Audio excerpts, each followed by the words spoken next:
Awards and public recognition feel harmless. Who doesn't want to celebrate success?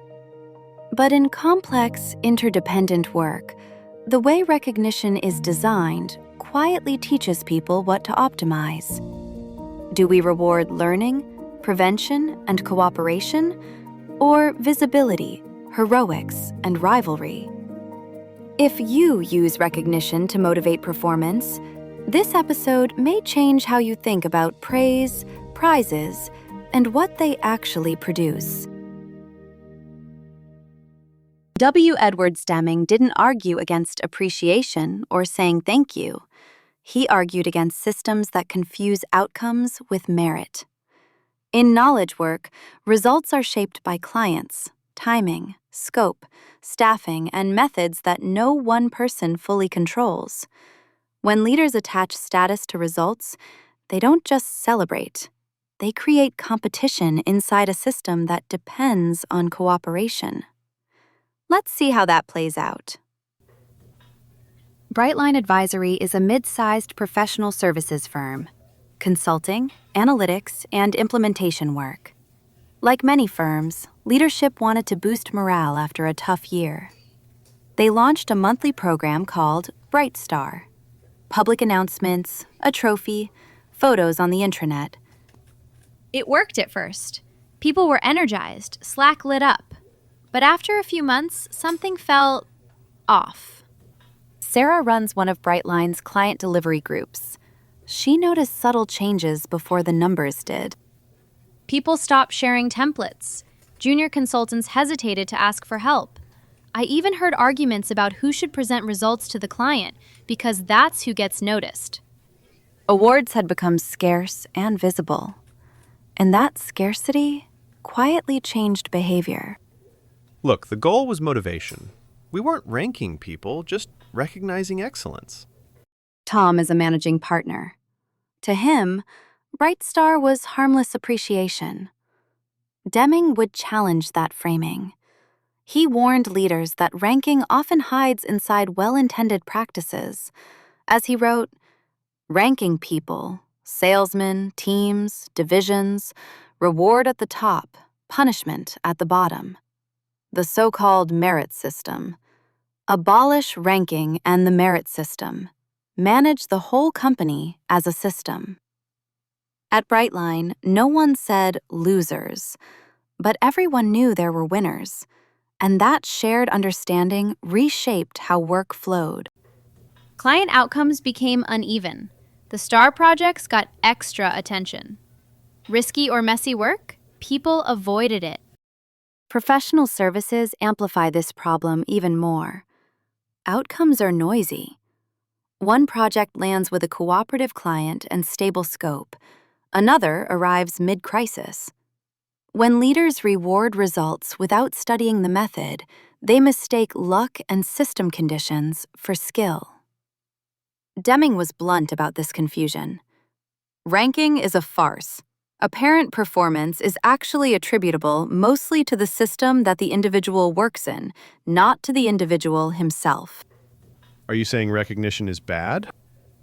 That question stalled the conversation at Brightline, until leadership reframed it. We stopped asking who deserves credit and started asking what in our system produced this outcome. That shift mattered more than they expected. Instead of spotlighting people, they studied the work itself. Why did one onboarding process prevent rework? How did one team reduce late-stage client surprises? Which methods were reusable? Deming's alternative wasn't silence or indifference. It was removing obstacles to good work. As he wrote, remove barriers that rob people of their right to pride of workmanship. This means abolishment of the annual or merit rating and of management by objective. So we redesigned recognition. Brightline retired Bright Star. In its place, they created quarterly learning reviews.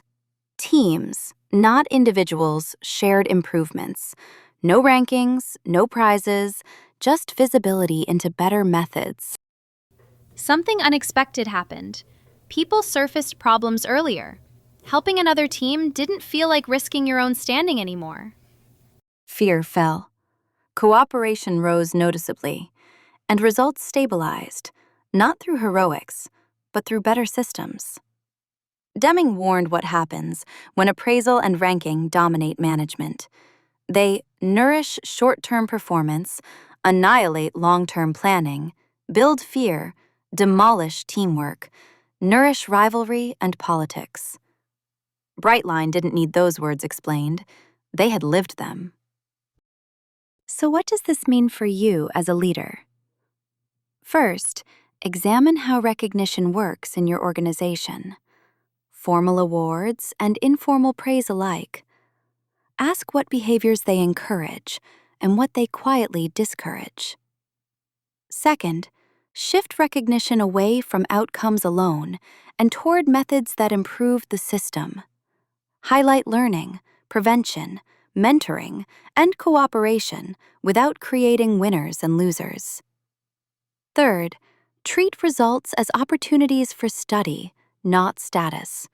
Use success and failure to understand and improve the system, so good performance becomes more likely for everyone. When recognition is designed this way, it stops being a motivational trick and starts becoming part of how the organization learns.